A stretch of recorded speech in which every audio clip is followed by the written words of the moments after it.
The Yi Lite, is it still the best budget action camera? Let's find out. What's up everyone, I'm the Everyday Dad, and if I can figure it out, you can figure it out. October of 2017, dang, so much stuff has happened since then. When I originally recommended the Yi Lite, I think we were under 5,000 subscribers, like it's been that long. No time to dwell in the past, let's get straight into the video. We have refined our techniques a little bit, but there continue to be 5 things that I require in an action camera, and just because you're old doesn't excuse you from standing up on the pillars of action. First up, decent, not perfect image quality. And the thing that keeps me coming back to the Yi Lite is the image quality. Even at $100, this thing impressed the heck out of me back in the day, and it still continues to do great things today. The Yi Lite has a 16 megapixel Sony Exmor sensor and a high silicon alphabet soup of junk processor. It comes equipped with a 150-degree ultra wide angle lens with an f2.8 aperture. And as far as recording specs go, it can record 4K technically, but that caps out at 20 frames per second, so it's too slow to actually be useful for video. So we're just gonna say the main video mode on this is the 1080p that can be done at 30 and 60 frames per second, which I mean, frankly, is the bread and butter of the Yi Lite. And the 1080p image quality is it's way better than it has any right to be. And as somebody that's had this specific action camera for almost a year and a half and has also basically had every high-end action camera released in that time frame, I want you to understand when I say this thing still has awesome quality. It still has great image quality. Not having anything above 1080p 60 does kind of stink. It's always nicer to have a 120 frames per second option, or like the GoPro's 240 frames per second option, but for 60 bucks, I can forgive that lack. Something else that's pretty nice is the audio recording capabilities. As I'm always getting asked about the vlogging potential for these cameras, it's nice when you can get the dual capabilities of good image and good audio at the same time. They're kind of like two sides of the same coin. But don't take my word for it, let's hop outside real quick to give this thing a straight up vlogging test. Welcome to the outdoor vlogging test of the Yi Lite. So let's get into it. Now it's a little bit brighter out here. It's a little bit, it's kind of windy. So you might be picking that up, so hopefully the audio will not be totally ruined as we do this, because audio is super important when you do these kind of tests. Okay, recording, vlogging test, begin. Whoa.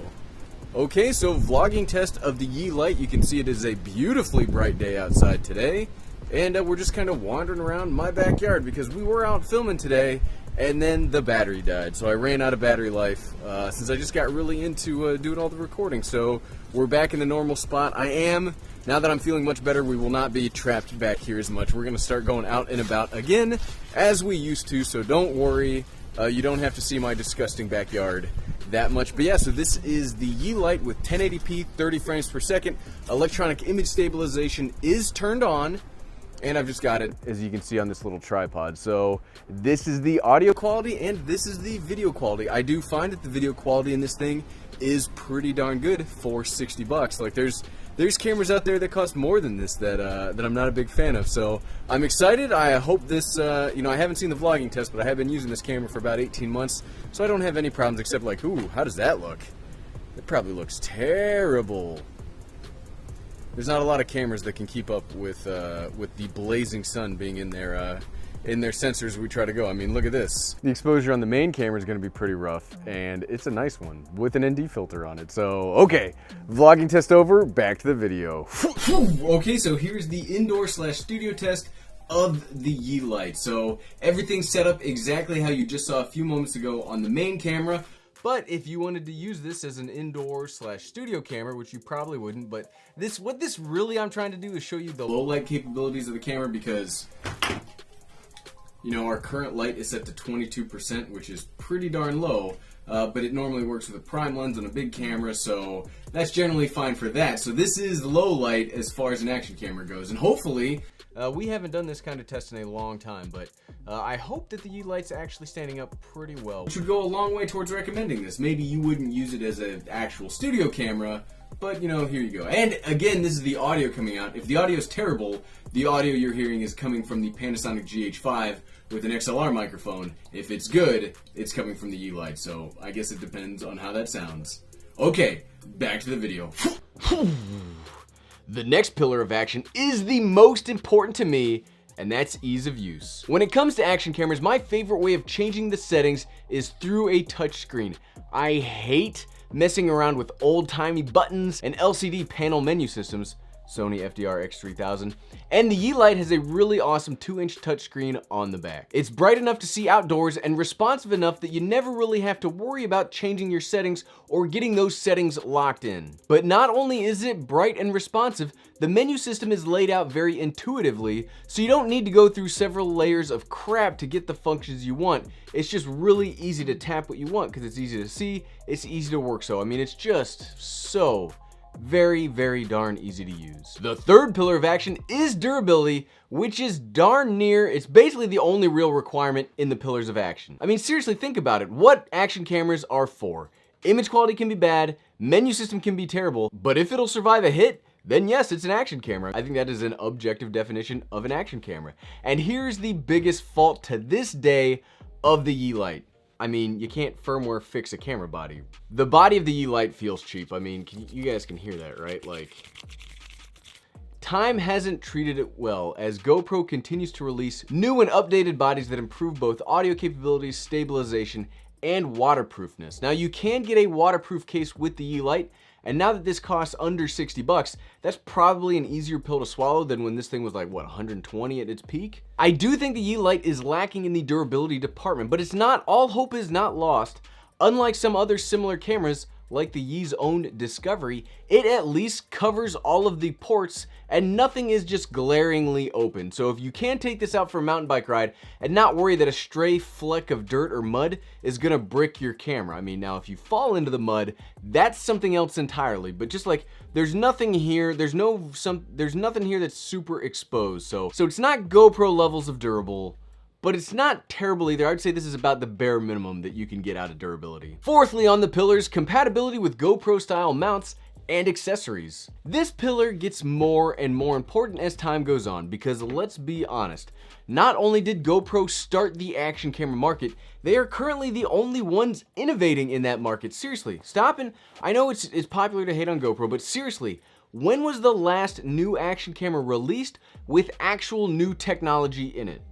That's the GoPro Hero 7 line. Now, I may not like the silver and the white, but the Hero 7 Black is like the only camera that is the only action camera that continues to move the ball forward. So as time goes on, being compatible with the only body style that's still innovating becomes even more important if you want to have access to relevant gimbals, mounts, and other accessories. And thankfully, the Yi Lite is not lacking in this area. It's got the standard GoPro style shape, and it works great in gimbals meant for GoPros.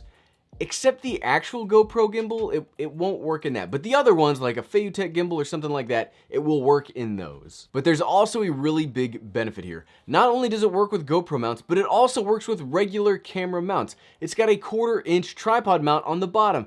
This is so useful. I know every time I get an action camera with a regular camera mount, I go crazy, but that's only because of how useful it is. I just hate having to mess around with 2 separate adapters to get this stuff to work. If you know me, if you've watched the channel for any amount of time, you know that I hate fiddling with camera gear. So when I take friction out of any part of the equation, no matter what it is, it's even better. And the last but certainly not the least pillar in the pillars of action when it comes to these cameras, stabilization. 2018 brought us some new realms of action where these little cameras have some of the best actual stabilization of any cameras. And I don't mean like action cameras, I mean any camera. Even my GH5 is stable. It's not as stable as the GoPro Hero 7 Black. And dang it, the Yi Lite at 60 bucks, it does have electronic image stabilization. That was awesome at 100 bucks, and it's still awesome today. But if we're being honest, here's where we do run into another little bit of a snag. I rarely use the stabilization built into the Yi Lite, and that's because the Yi Lite already has a super wide angle lens, and when it comes to action cameras, that means fisheye distortion. We get that like warping around the sides. Well, that's not rare in action cameras by any stretch of the imagination, but the Yi's EIS makes this worse somehow, it just causes all sorts of wobble in the footage, and that really stinks, and it kind of makes the footage unusable. So it has it, and it's awesome that its processor can maintain this even its highest recording settings, but it makes the stabilized footage unusable even 18 months later. So what, right? So should you get a Yi Lite all this time later? Is it still the best budget action camera? And if you are looking for the best budget action camera, I'll still give it to the Yi Lite. If it stayed at a $100 price tag, that might be a harder pill to swallow with some other up-and-comers, but now that it's at 60 bucks, it's still the same great camera, but at an even better price. So what we'll do this Wednesday, we'll compare this against what I consider to be the best action camera of all time, the Hero 7 Black, and I want you to see now, can you save some money and get the Yi Lite, or should you save that money and get the GoPro Hero 7 Black? So at the end of the day, I have zero problems continuing my recommendation of this camera. It's still great even after all this time. It's rare for technology to last like 6 months, so 18 months later still being the best budget action camera, that's impressive. Thanks for watching.